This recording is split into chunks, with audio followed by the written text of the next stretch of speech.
Si Leni Robredo, naging BBM na. Loyalista, Makabayan Black, at saka Pink Lawan. Tatlong grupo, mga Lodi, nagsama-sama sa EDSA.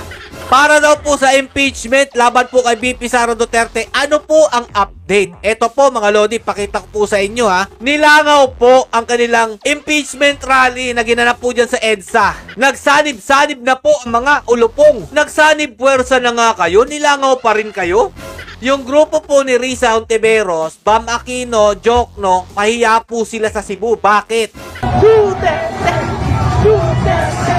Ano na, Risa Hontiveros? Masaya ba dumalo sa mga ganyang event tapos ibubuka ng mga nanonood at sasabihin, Duterte, Duterte?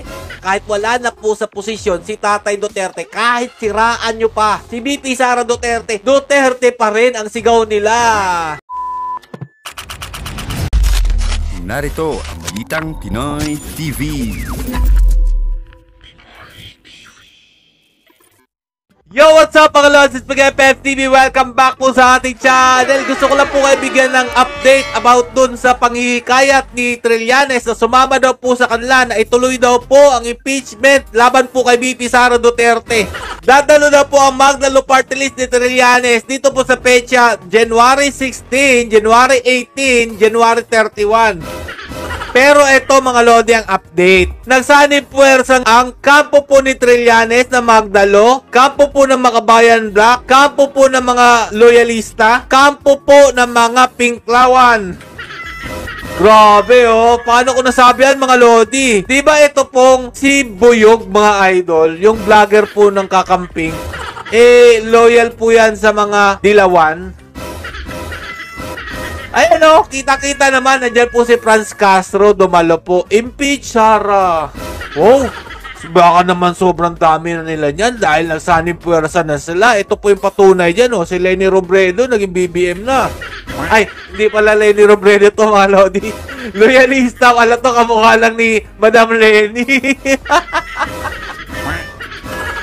Ito pa mga Lodi o, si Barbers. Ay, hindi pala si Barbers to. Lenny Kiko po yung kanyang sombrero, kaya ibig sabihin Pink Lawan po yan. Ito po mga Lodi, klaro ko lang ha, loyalista po yan dahil naka-peace sign at naka Marcos for President na t-shirt. Meron din po ako niyang t-shirt din eh. Gusto ko na nga po sunugin yan ngayon eh. Binigyan po ko ng aking supporters na makaloyalista. Ewan ko lang po kung hanggang ngayon loyalista pa rin sila sa nangyayari sa ating bansa.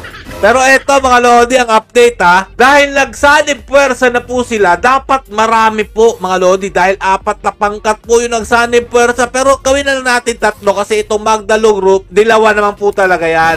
Loyalista, Makabayan Black, at saka Pink Lawan. Tatlong grupo mga Lodi nagsama-sama sa EDSA. Para daw po sa impeachment laban po kay VP Sara Duterte, ano po ang update? Ito po mga Lodi, pakita ko po sa inyo ha. Nilangaw po ang kanilang impeachment rally na ginanap po dyan sa EDSA. Alo, akala ko naman sobrang dami dahil nagsanib puwersa na sila. Yung pala nilangaw lang. Anong ebidensya mga Lodi? Ito po, papakita ko po sa inyo. Ito ha. Meron po kasing drone shot mga Lodi. Ito po yung itsura niya sa itaas na bahagi po. Akala po ninyo napakarami po nila dahil nga po nagsanib-sanib na po ang mga ulupong. Pero layuan pa natin, baka sabihin nyo, yan lang ang napinakita natin mga Lodi. Meron pa rin po tayong papakita mas malayo. Ito po mga Lodi oh.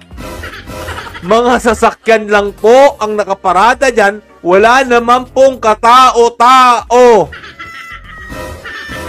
Ano na? Kamusta na? Nagsanib puwersa na nga kayo? Nilangaw pa rin kayo? Kung makakantyaw kayo sa rally ng maisog, akala nyo talaga? Papakitaan nyo pa kami ng mga picture ninyo na kinuha nyo sa may tabi-tabi para kunyari konti. Pero yung drone shot ng maisog rally, napakarami. Etong drone shot po ng nagsanib puwersa, 3 na nga silang grupo, nilangaw pa rin. Ito na yung senyales na kahit magsama-sama pa kayo, ang Duterte pa rin ang mananaig sa susunod na eleksyon. Kitang-kita naman sa larawan na wala na talagang naniniwala yung pa-EDSA-EDSA ninyo dyan. Tapos sasabihin nyo, konti na lang yung mga Duterte. O diba, sabi nyo marami kayo? Diba maraming loyalista? Diba maraming naniniwala sa mga pinagsasabi nitong Trillanes na to? Bakit wala ka dyan, Trillanes? Nahihiya ka ba? O eto pa, pakita pa natin mga lodi yung ibang epal dyan po sa Senado at tumatakbong kandidato ngayon. Eto po sila Risa Hontiveros. Yung grupo po ni Risa Hontiveros, Bam Aquino, Jokno, pahiya po sila sa Cebu. Bakit? Pinupo sila dyan sa Sinulog Festival, mga idol. Ano pong ebidensya? Eto po. Ang nag-post po nito, Philippine National News, boo, boo, boo. Sigaw ng mga tao sa loob ng Cebu City Sports Center noong dumating sina Senator Hontiveros, Bam Aquino at Jokno sa pagdalo nila sa Sinulog 2025. Kawawa naman po si Risa Hontiveros at ang grupo nito. Pakaway-kaway pa si Bam Aquino. Walang may gusto sa inyo, promise. Duterte pa rin ang sinisigaw. Anong ebidensya? Ito pa rin po, papakita ko sa inyo. Meron pong nag-post. Ito po si Canelio. Unsay singgit sa mga nananaw sa Sinulog. Bisan pa man si Senator Risa Hontiveros o si kanhi si Senator Bam Aquino ang miabot sa grandstand Abella Sports Complex kay musaksi sa Sinulog apan paminawa kung unsay singgit sa mga nananaw sa Sinulog. Kahit na po ang dumalo dito si Senator Risa at si Jokno, si Bam Aquino, ano po ang sigaw ng mga umaten dito po sa Sinulog Festival sa Cebu Sports Complex? Pakinggan nyong mabuti. Risa Hontiveros. Oh.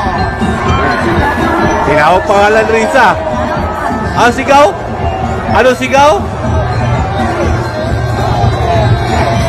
Duterte! Duterte! Duterte! Duterte! Ay,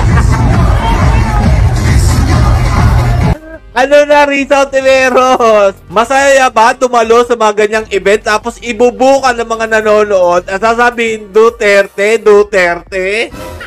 Ano na, Risa? Kamusta naman? Hindi nyo pa rin ba nararamdaman ang sinisigaw na ang Duterte pa rin ang mahal nila kahit wala na po sa posisyon si Tatay Duterte, kahit siraan nyo pa si VP Sara Duterte, Duterte pa rin ang sigaw nila.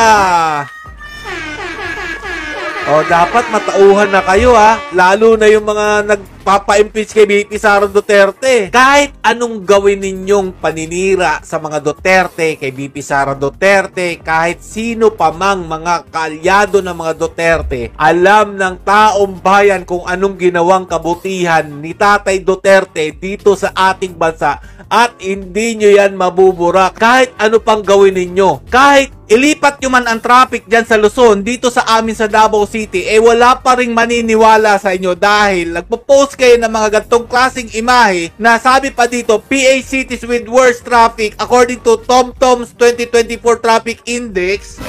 Ikawalo daw po ang Davao City, 136 hours daw po, time loss per year at rush hour. Tapos ang picture sa EDSA, may MRT, LRT ba kami dito sa Davao City? Ang kakapal na mamukha ninyo.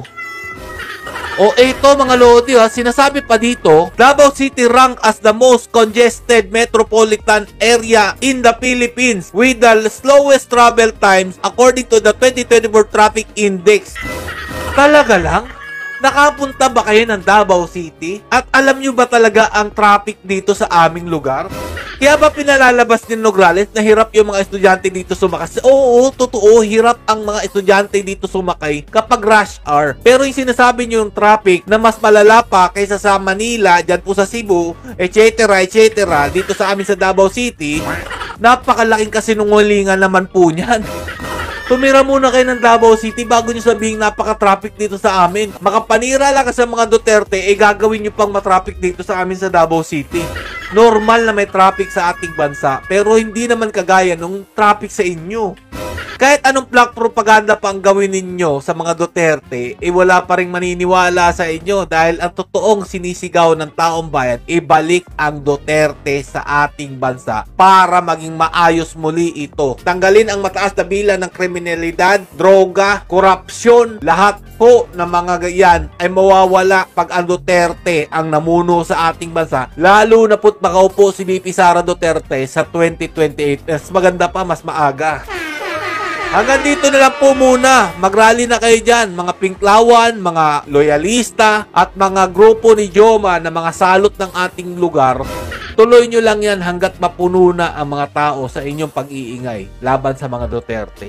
Stay safe mga lods and God bless you all. Duterte pa rin. Ito na nga mga kabalita. Ano na ang masasabi nyo patungkol sa balitang ito? Please comment down below mga kabalita. Pag-usapan natin yan sa comment section. At kung di ka pa nakasubscribe sa ating channel, baka naman